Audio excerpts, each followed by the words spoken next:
اعوذ باللہ من الشیطان الرجیم بسم اللہ الرحمن الرحیم۔ بہنوں اور بھائیوں، امید رکھتا ہوں آپ سب خیریت سے ہوں گے۔ میرا جو پچھلا ٹاپک تھا وہ قناعت پسندی کے حوالے سے تھا، امید رکھتا ہوں آپ سب کو وہ کافی پسند آیا ہوگا۔ میرا جو آج کا ٹاپک ہے وہ بہت ہی اہم ہے، جس کا نام ہے صبر۔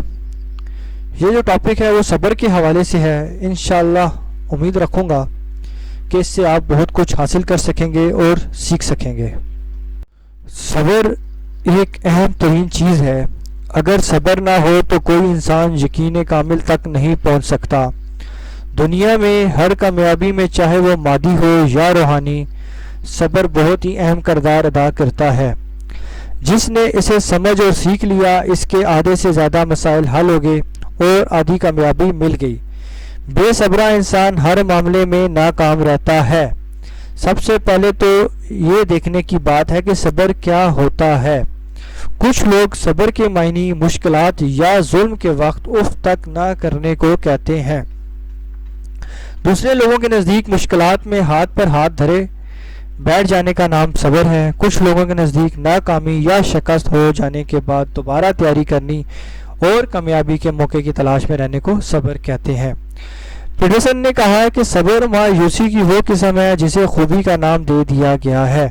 قرآن میں جگہ جگہ صبر کی تلقین کی گئی ہے اور ساتھ ہی کہا گیا ہے کہ اللہ سے امید رکھو۔ صبر کا ایک مطلب یہ ہے دل نہ چھوڑنا اور پر امید رہنا۔ اس کا مطلب یہ ہے کہ خواہ مخواہ الجھنے کے بجائے امید اور مواقع کے انتظار میں رہو اور ناکامی کی وجہ سے بد دل نہ ہو جاؤ۔ قرآن میں صبر کا مطلب جمے رہنا ہے۔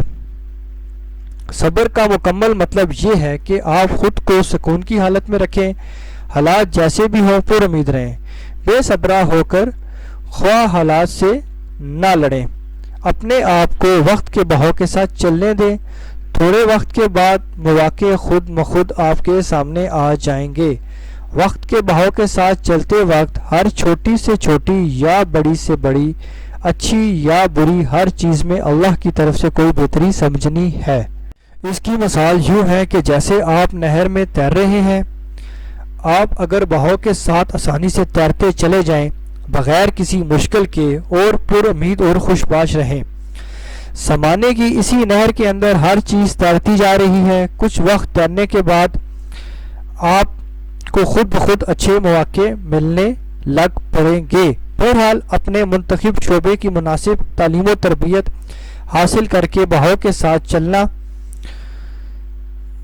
کامیابی کی یقینی صورت ہے۔ ہر آدمی اس چیز پر عمل کرے کہ اپنے حالات بہتر کر سکتا ہے اور خوش قسمت بن سکتا ہے۔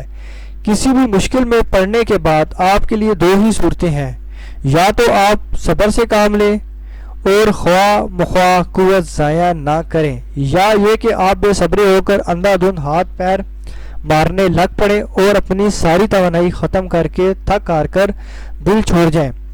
کم یقین والا ہر آدمی شروع میں بہاؤ کے ساتھ ہی تیرے، پھر یقین کامل میں ترقی کے بعد بہاؤ کے مخالف بھی جایا جا سکتا ہے۔ آپ اگر مذہب کی نظر سے دیکھیں تو اس میں بتایا گیا ہے کہ جو انسان کے نصیب میں ہو ضرور ملتا ہے۔ حدیث پاک بخاری میں بھی اس کا بتایا گیا ہے۔ اب اس میں بہت سے سوال کھڑے ہو جاتے ہیں کہ محنت نہ کرنے والے کو بھی ملتا ہے یا ملنے کا وقت کیا ہے؟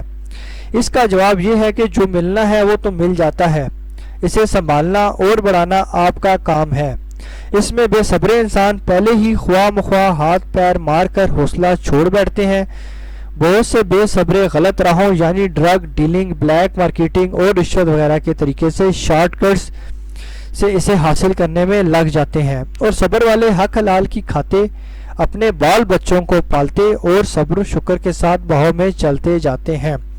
کچھ عرصہ کے بعد وہی دولت جو بے صبروں نے حرام سے کمائی ہے وہ صبر والوں کو حلال طریقے سے مل جاتی ہے، چاہے وہ خود کمائیں یا ان کا کوئی بچہ ان کو کما کر دے۔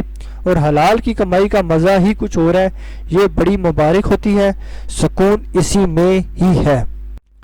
جو صبر میں رہے اور امید کا دامن نہ چھوڑیں، ان کو اپنا نصیب ضرور ملے گا۔ اگر وہ کم محنت اور یقین والے ہوں گے تو زیادہ دیر سے ملے گا، جتنا یقین زیادہ ہوگا اتنا ہی جلد ملے گا اور ملنے کے بعد مزید بڑھے گا۔ اس دنیا میں رشوت، ڈرگ ڈیلنگ اور دوسرے جتنے بھی حرام کام شیطان کا کارخانہ ہے، یہ سب بے صبری نے ہی چلائے ہوئے ہیں، جبکہ در حقیقت آپ کے اندر موجود روحانی توانائی آپ کے نصیب کو خود ہی کھینچ کر ایک نہ ایک دن آپ کے سامنے لے آتی ہے۔ عام بے صبر انسان کو جب بھی کوئی ناکامی ہوتی ہے، چاہے وہ کچھ معمولی ہی کیوں نہ ہو، جیسے کام ملنے کے سلسلے میں انٹرویو میں رہ جانا، امتحان میں فیل ہو جانا، تو وہ گھبرا کر اندھا دھند ہاتھ پاؤں مارنے لگتا ہے، جس میں مزید ناکامی ہوتی ہے اور خواہ مخواہ اس کی توانائی ضائع ہوتی ہے۔ پھر وہ تھک ہار کر سوچنے لگتا ہے کہ میرا نصیب ہی ایسا ہے، میرے ساتھ ہوتا ہی ایسا ہے۔ جوں جوں وہ ایسے سوچتا ہے، اس کی ناکامیاں بڑھتی ہی چلی جاتی ہیں۔ پھر جب بے یقینی اس کے اندر بیٹھ جاتی ہے تو پھر چاہے اسے کتنا ہی اچھا موقع ملے وہ فائدہ نہیں اٹھا سکتا، کیونکہ جتنی بار بھی سوچتا ہے کہ وہ ناکام ہوتا جا رہا ہے، وہ لاشعور میں دھنستے ہوئے یقین پر مزید ایک ہتھوڑی مار کر اسے گہرا دھنساتا ہے، جس کے نتیجے میں اس کی بدقسمتی اور بڑھ جاتی۔ اس کے لیے بہتر ہے وہ نہیں گھبراتا، بلکہ ہنستا کھیلتا اپنی راہ پر چلتا رہتا۔ کچھ عرصے کے بعد اسے پہلے ہی جیسے یا اس سے بہتر مواقع مل جاتا، چونکہ اس وقت وہ یقین کے حساب سے اور وقت و قسمت کے حساب سے اس کامیابی کے لیے تیار ہو چکا ہوتا۔ ہم اکثر چیزیں صحیح وقت سے پہلے ہی چاہتے ہیں۔ مغرب میں ایک لفظ استعمال کیا جاتا ہے جسے آپٹمزم کہتے ہیں۔ لفظی مطلب تو اس کے یہ ہے کہ ہر حالت میں مثبت سوچ رکھنا۔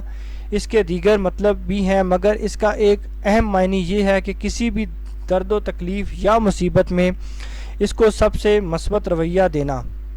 یہ لفظ ہمارے صبر اور مثبت سوچ رکھنے کے قریب ترین آتا ہے، مگر ہم چونکہ مذہب کے نظر سے دیکھتے ہیں اور ہر چیز میں اللہ کی طرف سے کوئی نہ کوئی بہتری سمجھتے ہیں، اس لیے ہمارے مطلب زیادہ وسیع اور مضبوط ہوتے ہیں۔ صبر ہی کامیابیوں اور خوشیوں کی کنجی ہے۔ کسی نے کہا ہے، اور جو کچھ کہا ہے بالکل ٹھیک کہا ہے، کہ عمر اور غموں کے مقابلے میں بے صبری خون کو زیادہ جلد جلا دیتی ہے۔ آپ کو میری نصیحت یہ ہے کہ شروع میں روحانیت میں ہر آدمی بہاؤ کے ساتھ چلے، پھر وہ خود ہی خوش قسمت بنتا چلا جائے گا۔ ہر آدمی اسی طریقے سے کچھ ہی عرصے کے بعد خوش قسمت بن سکتا ہے۔ زندگی میں صبر کی اشد ضرورت ہے۔ اس میں قرآن پاک میں سورۃ العصر میں واضح لکھا ہے، ترجمہ بیان کروں گا۔ قسم ہے عصر کی، یقیناً انسان گھاٹے میں ہے، سوائے ان کے جو ایمان لائے اور اچھے کام کیے اور لوگوں کو صبر کی تلقین کرتے رہے، یعنی سچائی اور صبر کی راہ پر چلنے والے گھاٹے میں نہیں رہتے۔ امید کرتا ہوں صبر کے حوالے سے جو میرا بیان ہے آپ کو پسند آئے گا۔ میرا جو نیکسٹ ٹاپک ہے وہ شکر اللہ کے حوالے سے ہے۔ اسی کے ساتھ السلام علیکم، اللہ حافظ۔